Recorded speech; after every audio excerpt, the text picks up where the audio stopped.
आज हम बात करने वाले बड़े ही खतरनाक ट्वीट के बारे में। एलन मस्क ना भैया, वो तो इस ग्रह का प्राणी है ही नहीं, वो तो मार्स ग्रह का रहने वाला प्राणी है, उसकी बातें कोई नहीं करेगा। हम बात करने वाले पीएमओ ऑफ इंडिया की तरफ से जो ट्वीट आए थे उसके बारे में। तो भैया वीडियो को एंड तक जरूर देखें। तो ट्वीट ये थी कि जितने भी ऑनलाइन या डिजिटल गेम्स आज मार्केट में उपलब्ध हैं उनमें से अधिकतर का कॉन्सेप्ट भारतीय नहीं है। अच्छा, तो भैया फौजी कहाँ की पैदाइश है, अमेरिका या जापान की? वो तो यही की पैदाइश है और आपने ही उसको बनाया है, क्योंकि पबजी बैन होने के बाद ना पब्लिक बावली हो गई थी, उनको समझ नहीं आता वो करे तो करे क्या, इसलिए आपने उनको फौजी दिया। वो बात अलग है कि भैया स्टार्टिंग में फौजी गेम बिल्कुल लुल थी, ससुरा कितना भी मारो बंदा लोग को नौक ही नहीं होते थे, बट अब गेम काफ़ी हद तक सुधर गया है और अभी शायद कल को ही टीडीएम का अपडेट आया फौजी में, और क्या खतरनाक गेम है। मतलब चाय से लेके भैया चाट की रेडी तक खुल चुकी है उसमें, साइकिल दुकान भी है, चिंता नहीं करना है। खैर वो दिन दूर नहीं जब उसके बगल में राहुल जी की भी दुकान खुली कि इधर से आलू डालो उधर से समोसा निकलेगा। खैर भैया देखो, बात ऐसी है कि पबजी वाले बीजीएमआई वाले लैम्बोर्गिनी लेकर आ रहे हैं और फौजी वाले भैया ओमनी वैन लेके आ रहे हैं। वाह, देखो तुम्हारी कॉन्सेप्ट गलत है, सच्ची मानो मेरी, मैं तुम्हारी कॉन्सेप्ट ही गलत है, टेक्निक ही गलत है तुम्हारी। आप भी जानते हैं कि इसमें अनेक गेम्स के कॉन्सेप्ट या तो वायलेंस को प्रमोट करते हैं या फिर मेंटल स्ट्रेस का कारण बनते हैं पीएम। तो भैया फौजी में कौन सा हम कपाल भारती या योगा करते हैं? फौजी में भी तो भैया वायलेंस है ना, और फौजी आप लेकर आए, मतलब आप भी वायलेंस को प्रमोट कर रहे हो। मोदी जी, हिपोक्रेसी की भी सीमा होती है। खैर जहां तक मुझे याद है तो भैया फौजी गेम का प्रमोशन हमारे एक्शन स्टार अक्षय कुमार कर रहे थे।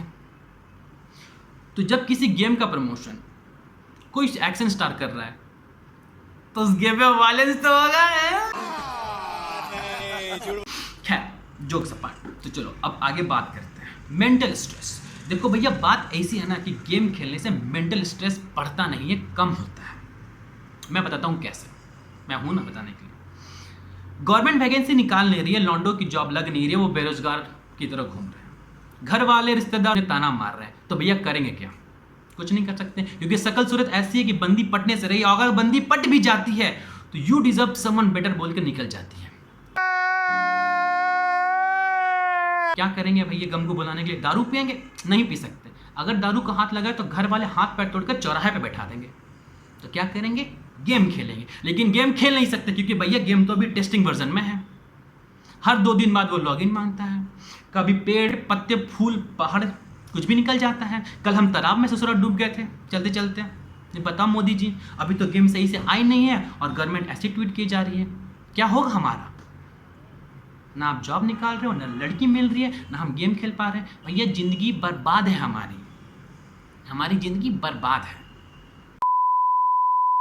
उसी दिन एक और ट्वीट आता है पीएम ऑफ इंडिया की तरफ से, पढ़ते हैं। भारत के वर्तमान सामर्थ्य को, भारत की कला संस्कृति को, भारत के समाज को आज दुनिया ज़्यादा बेहतर तरीके से समझना चाहती है। बिल्कुल सही, बिल्कुल सही, इस बात से मैं भी एग्री करता हूँ। आगे सुनो, इसमें हमारी टॉयज और गेमिंग इंडस्ट्री बहुत बड़ी भूमिका निभा सकती है पीएम। देखो भैया बात तो बिल्कुल सही कहा आपने, टॉयज और गेमिंग इंडस्ट्री वाकई भूमिका निभा सकती है, लेकिन अगर आपको अपनी कला संस्कृति को बचाना है तो भैया सबसे पहले म्यूजिक इंडस्ट्री को सुधारो। तुम सच्ची बता रहे हैं, क्योंकि म्यूजिक भी एक आर्ट है, एक कला है। और ये जब से टोनी कक्कर आया है ना, इन्होंने नाक में दम कर रखा है, क्योंकि इनके गाने में ना सुर है ना ताल है, बस एक ऑटो ट्यून भरा हुआ है। और इनके गाने भैया ध्वनि प्रदूषण के साथ साथ अश्लीलता को भी बढ़ा रहे हैं। अब आप पूछोगे कैसे, अपन बताएंगे। बेबी तेरी बूटी शेक है, बूटी शेक, मतलब 55 साल के चचा पड़ोस वाली आंटी के साथ बूटी शेक गाने पे कमर हिला रहे हैं अपनी। वाह, इनको हालांकि इनको बूटी शेक का मतलब पता नहीं, लेकिन भैया एंजॉय पूरा कर रहे हैं। फिर कहते हैं ये लोग कि युद्ध बर्बाद हो रहा है। भैया युद्ध नहीं बर्बाद हो रहा है, ये टोनी कक्कर और ढिंचक पूजा जैसे अगर सिंगर रहेंगे तो भैया युद्ध का क्या होगा? नहीं आप बताओ क्या होगा युद्ध का? हमारी मान तो अगर इसको आपको बचाना है ना तो इनको लाइफ टाइम के लिए बैन कर दो। खैर दूसरी तरफ आते हैं, अल्टो बालाजी। आए हाय, अगर आप सिंगल हो तो आप अल्ट बालाजी के शिकार हो। मैं बताता हूँ कैसे। गवर्नमेंट ने पॉर्न बैन कर दिया, लेकिन भैया सस्ता पॉर्न तो अभी भी चल रहा है।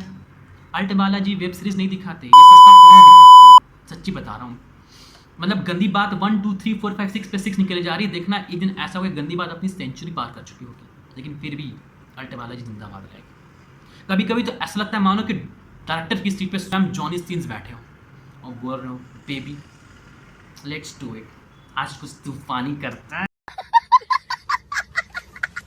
कुल मिलाकर बात इतनी है कि अगर अपनी सभ्यता संस्कृति को बचाए रखना है तो भैया टोनी कक्कर और अल्ट बालाजी इनको ना भैया बैन कर दो। इनको काले पानी की सजा हो जानी चाहिए, लेकिन इनको और गाना बनाने को मत बोलो भैया, हमारा दम घुटता है इनके गाने सुनकर, सच्ची बता रहे हैं। तो खैर अगली ट्वीट के बारे में बात करते हैं। तो कल शाम को ट्विटर की तरफ से एक ट्वीट हुई थी जिसने इंडिया का मैप गलत पोस्ट कर दिया था, हालांकि डिलीट कर दिया, लेकिन भाई साहब यहाँ के पब्लिक चतुर चालाक है, उसने नोटिस कर लिया। फिर क्या था, तो जैसा कि आप देख सकते हैं इसमें जम्मू कश्मीर और लद्दाख को अलग देश घोषित कर दिया गया। मतलब वाह, क्या नशा कर रखा है ट्विटर वालों ने। मतलब भैया तुम कौन सांस फूकते हो। एक उधर नेपाल के पीएम है ओली जी, जो पूरे संसार को नेपाल घोषित करने पे तुले हैं, और एक तरह ट्विटर वाले भैया हैं जो हमारे देश के अंग को अलग अलग कर दे रहे हैं। इसे कैसे चलेगा बताइए।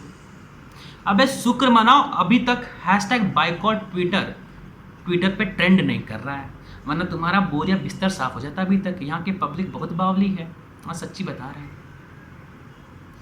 तो भैया बात ऐसी है कि इस वीडियो को मजाक के तौर पे ले, बस पहले वाले पार्ट को, सेकेंड वाले पार्ट को सीरियसली लेना है, ठीक है।